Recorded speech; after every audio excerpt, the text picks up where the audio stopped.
kesempatan ini. Barakallahu fikum. Semoga Allah memberkahi kita semua.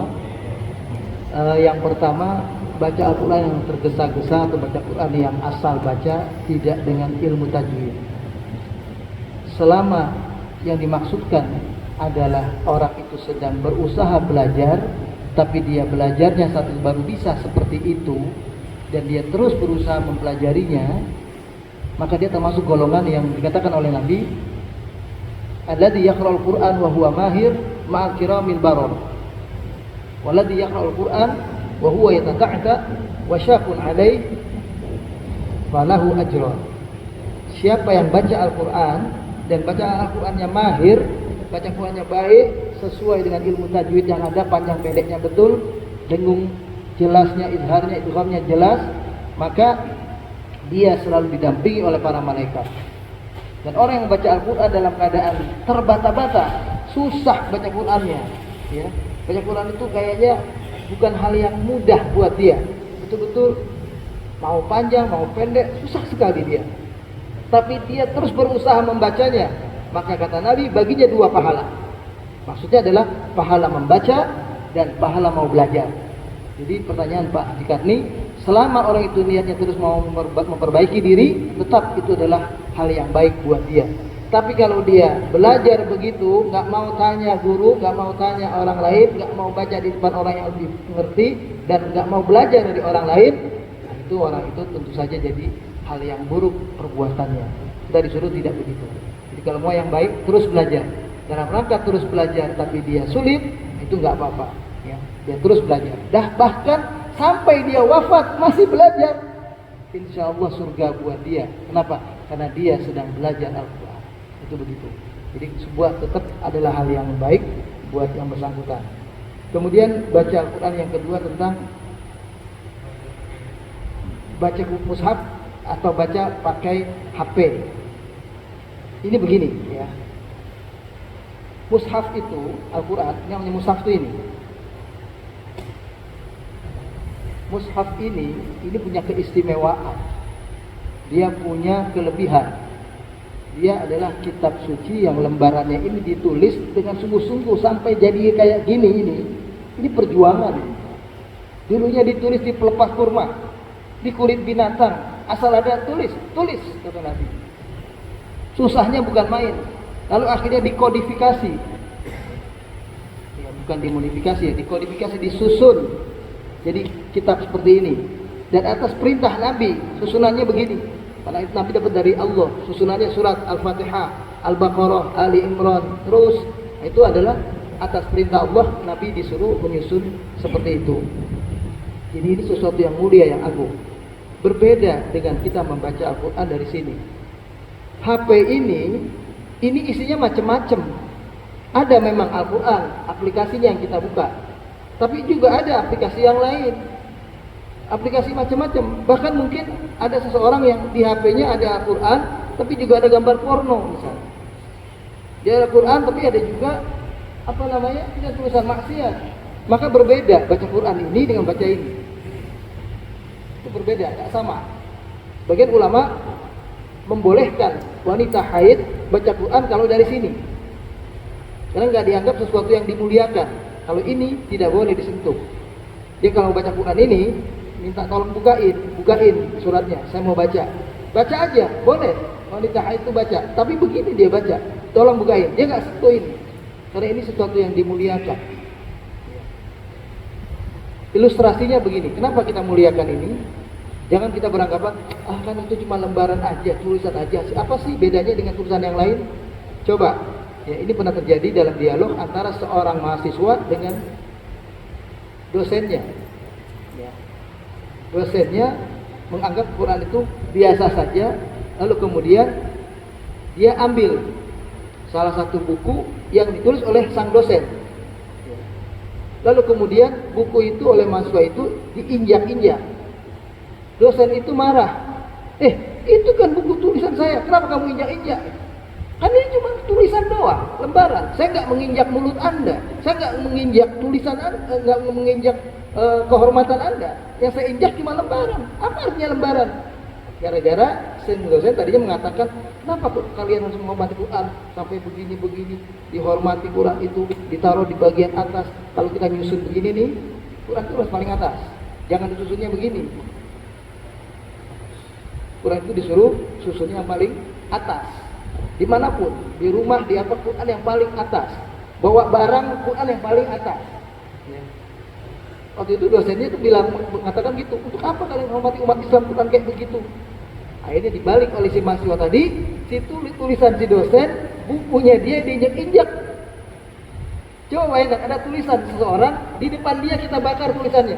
Marah nggak orang itu kira-kira? Nah, itu kira-kira begitu. Jadi tetap bacaan ini lebih utama. Ya. Dan saya ada catatan, itu diterangkan begini. Ya. HP itu far'a atau cabang dari mushaf, ya, yang ini adalah asal. Terkait dengan pertanyaan tadi, kalau mushaf ini otentisitasnya kita bisa jamin karena dia tulisan, dan ketika disusun ini disaksikan oleh banyak ulama dan diperiksa tulisan ini. Kalau HP itu bisa karena gara-gara error itu HP, ada ayat-ayat yang mungkin hilang, ayat-ayat yang mungkin lepas, atau mungkin bacaannya jadi akhirnya tidak sempurna. Itu bisa terjadi kalau dengan HP. Kalau dengan ini lebih baik. Jadi kayak pertanyaan tadi, bagaimana supaya kita cari Al-Quran ini mana yang benar, mana yang salah? Artinya jangan kalau ketemu Al-Quran yang baru, kita harus tanya dulu kalau perlu ke guru kita. Ini Quran ini benar nggak ya kira-kira? Baiknya begitu. Tapi kalau ketemu Al-Quran yang umum, oh ini umum semua, insya Allah itu benar. Jadi patokannya adalah keumuman dari Al-Quran saja, untuk mudahnya gitu. Jadi kalau ada Quran aneh, Quran kok begini, keriting, kok di Quran ini begini, misalnya agak aneh, kita harus tanyakan ke guru kita dulu. Takut ada yang keliru. Nah, tapi tetap ini lebih utama. Kemudian yang membaca Quran dengan HP bedanya lagi ini, ya. Mushaf khusus berisi ayat-ayat suci Al-Quran, sementara HP ada Al-Quran dan selainnya. Kemudian HP itu far'a atau cabang, dan mushaf itu adalah asal, dan seseorang tidak akan bergeser pada cabang selama ada yang asal. Jadi kita kalau ada yang asal, ngapain jadi cabang? Ya. Ini ada cabang, ada asal. Dua-duanya di depan kita. Jadi ada yang katakanlah kayak makanan, ada makanan asli buatan si fulan yang kita tahu itu makanan yang terkenal. Ada makanan cabang. Mau pilih mana? Cabang atau yang asli? Yang asli lah. Ngapain yang cabang kalau ada yang asli? Kecuali nggak ada yang asli, kita lagi di jalan, lagi di kereta, pegangnya cuma HP, kita pengen ngaji, nggak apa-apa pakai HP. Jadi bukan nggak boleh juga baca Quran pakai HP, boleh. Tapi kalau ada di rumah, ada HP, ada mushaf, pilihnya mushaf, jangan HP. Nah, itu begitu, ya. Kayak gitulah kurang lebih. Ada yang asli, ada yang palsu. Masa pilih yang palsu, ya. Baik. Kemudian pertanyaan, tulisan Allah dalam Al-Quran itu ada yang maksudnya ditulis berdiri, ada yang tidak. Itu sebetulnya untuk memudahkan. Beberapa mushaf menulis tanda panjang dengan berdiri. Sebetulnya itu adalah yang menulis bertujuan untuk membantu kita membaca Quran. Tulisan yang berdiri itu panjang. Kalau tulisan yang nggak berdiri begini itu banyak pendek. Aslinya Al-Quran dulu waktu turun kepada Nabi kita Muhammad SAW itu bahkan tidak ada titiknya. Jangankan baris, titiknya aja nggak ada. Itu Quran, kitab-kitab Imam Syafi'i itu sebelum beliau itu semua banyak, semua kitab itu ditulis nggak ada barisnya, nggak ada titiknya bahkan. Semua karena membaca dan hafal jadi tahu, oh itu ba, oh itu ta, oh itu nun, oh itu, dia tahu dengan sendirinya karena biasa. Kayak kita atau kayak sekarang, maaf seperti banyak ulama lah, banyak ustadz itu baca Quran tulisan gundul, nggak ada baris a i u-nya, dia bisa baca karena ada kaidahnya. Ini dibaca A, ini dibaca I, ini dibaca dhammah, dia tahu itu ada kaidahnya. Nah, untuk memudahkan karena semua orang kalau belajar itu dia harus waktu khusus, maka dibuatlah Al-Quran dengan baris. Sekarang tambah kesini Quran dibikin lebih gampang lagi, bukan hanya baris, ada warnanya. warna hijau, warna merah, warna biru, ini tanda panjangnya sekian, ini tanda dengung, tanda ini gitu. Quran tajwid namanya. Itu kalau bagi orang yang ngerti itu malah bikin bingung. Tapi kalau orang yang belajar itu membantu. Jadi Quran tulisan seperti itu bagi orang yang tidak mengerti itu malah membantu. Jadi dia baca Allah itu Allah, nggak dibaca Allah. Oh kalau baca tulisannya begini Allah, nggak begitu. Allah tetap dibacanya begitu.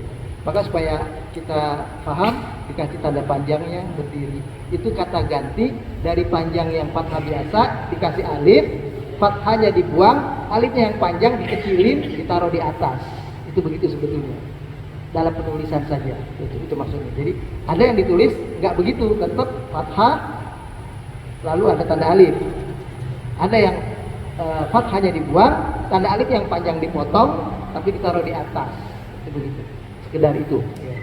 Saya kira itu ya cukup. Ada lagi yang lain? Kalau nggak ada, dan ini udah cukup siang. Kalau ada lagi satu silakan. Sudah siang. Sudah siang ya, baik. Sebelum masih ada Pak, cuma pekan depan aja. Iya boleh silakan. Ya sekali satu aja lagi. Ya, satu Pak Ustaz. Nah, ini Pak Ustaz. Ini adalah anzalna, anzala yunzilu. Itu kami turunkan sekaligus. Tapi kalau ketemu ayat nazzala yunazzilu seperti tabarakalladzii nazzalal furqan, itu menunjukkan Al-Qur'an diturunkan berangsur-angsur, sedikit demi sedikit. Nah, dua-duanya diturunkan di bulan Ramadan. Baik Al-Qur'an yang turun sekaligus dari langit di sisi Allah ke langit dunia yang siap akan dibawa oleh malaikat Jibril kepada Nabi kita Muhammad sallallahu alaihi wasallam, itu Allah turunkan di bulan Ramadan di malam Lailatul Qadar itu. Sedangkan Al-Qur'an yang Allah turunkan ya, berangsur-angsur yang dimulai dari surat Al-Alaq 5 ayat yang pertama ya, terus surat Al-Muddatsir, ada Al-Muzammil, ada Al-Qalam dan turun Al-Fatihah, semuanya itu turun berangsur-angsur ayat demi ayat, 3 ayat dan seterusnya. Itu adalah atas perintah Allah kepada malaikat Jibril berdasarkan apa yang dibutuhkan dalam perjuangan dakwah Nabi waktu itu. Jadi dasarnya adalah kebutuhan perjuangan Nabi dan apa yang dibutuhkan oleh Nabi untuk merespon tindakan orang-orang kafir Quraisy. Seperti misalnya yang sederhana biar lebih gampang, surat Al-Lahab turun. Al-Lahab itu turun menjawab atau merespon tindakan paman Nabi yang ketika datang melihat semua umat dikumpulkan oleh Nabi di sebuah lembah ya. Kemudian ternyata Nabi mengatakan, kalian percaya aku sebagai sosok yang alamin yang dipercaya? Jawab oleh semua, iya kami percaya. Kalau aku katakan kepada kalian di balik bukit ini ada musuh yang siap akan menyerang kita semua, apakah kalian percaya? Semua menjawab, kami percaya karena engkau tidak pernah berdusta selama ini. Lalu kemudian Nabi sampaikan, aku diutus oleh Allah membawa wahyu Al-Quran. Aku diperintahkan untuk mengajak kalian mengimani Al-Quran. Ternyata ini ditolak. Sebetulnya semua masih diam, belum menolak. Tapi ada provokatornya yang duluan. Udah tolak aja, langsung begitu. Siapa itu? Paman Nabi. Dia bilang, taballak ya Muhammad, alihada jama'atana. Celaka kau wahai Muhammad, hanya karena untuk inikah engkau mengumpulkan kami semua ini? Karena Nabi dicela dengan kalimat itu ya, turunlah surat Al-Lahab. Nabi waktu itu nggak jawab, diam dulu karena memang nggak tahu bagaimana merespon orang segalak ini ataupun orang yang mencela seperti itu. Padahal dia pamannya sendiri. Maka beliau diam, turun surat Al-Lahab. Tabbat yada Abi Lahab wa tab. Celaka kedua tangan Abu Lahab. Maksudnya perbuatan Abu Lahab itulah yang celaka. Bukan engkau wahai Muhammad, tapi dia yang celaka. Bahkan istrinya yang bawa kayu bakar, yang menyebar fitnah kemana-mana tentang dakwahmu ini, itulah yang celaka. Bukan engkau wahai Muhammad. Misalnya begitu. Jadi turun 3 ayat, turun 4 ayat, turun 5 ayat berdasarkan kebutuhan saat itu dan Allah yang menyusunnya. Kalaupun surat Al-Baqarah turun sampai 286 ayat itu turunnya juga tidak 286 langsung. Turun bertahap. Ada ayat tertentu yang turunnya duluan tapi belakangan disusunnya. Karena setelah itu Allah akan jadikan Al-Quran ini petunjuk buat kita umat manusia yang datang kemudian. Buat mereka yang datang saat itu, ketika Al-Quran turun untuk berdasarkan kebutuhan mereka. Tapi buat kita yang sudah 1500 tahun kemudian, atau yang paling tidak yang 100 tahun kemudian, Quran ini kan sudah utuh. Karena sudah utuh, maka susunannya mesti tertib berdasarkan apa yang mesti dipahami tentang hal yang bisa menyelamatkan kita umat manusia. Makanya susunannya Al-Fatihah dulu, ini pembuka. Lalu Al-Baqarah. Al-Baqarah ini menerangkan dalikal kitab, itu yang kamu minta, ihdinas siratal mustaqim. Inilah siratal mustaqim. Dasarnya adalah Al-Quran. Diterangkan siapa mereka yang siratal mustaqim? Al-muttaqin, yang beriman pada yang gaib, yang beriman kepada Al-Quran, kitab-kitab sebelumnya. Lalu siapa? Al-maghdub alaihim waladhdallin, itulah orang-orang kafir. Diterangkan orang kafir itu ada Yahudi dan Nasrani. Surat Al-Baqarah menerangkan inilah orang-orang Bani Israel yang dari kalangan Yahudi yang dimurkai Allah. Surat Ali Imran menerangkan inilah orang-orang Bani Israel yang sesat dari kalangan Nasrani. Makanya ayat-ayat yang di Al-Quran surat Al-Baqarah banyak tentang umat Nabi Musa, orang Yahudi. Ayat di surat Ali Imran tentang Nabi Isa, orang-orang Nasrani. Begitu seterusnya. Jadi susunannya supaya kita tahu Al-Quran Al-Fatihah itu induknya. Dan induk ini memberitahu seluruhnya isi Quran. Kalau ingin tahu isi Al-Quran seluruhnya, baca Al-Fatihah. Ini disebut induk Al-Quran. Di situ ada puji-pujian, di situ ada tentang ibadah, penghambaan diri kita kepada Allah, di situ ada doa, ada permintaan, di situ ada nilai sejarah. Itulah Al-Quran. Jadi ada keagungan Allah, kemuliaan Allah, ada ibadah, ada doa, ada sejarah. Itulah kisah Al-Quran. Saya kira itu barangkali wallahu a'lam bishawab.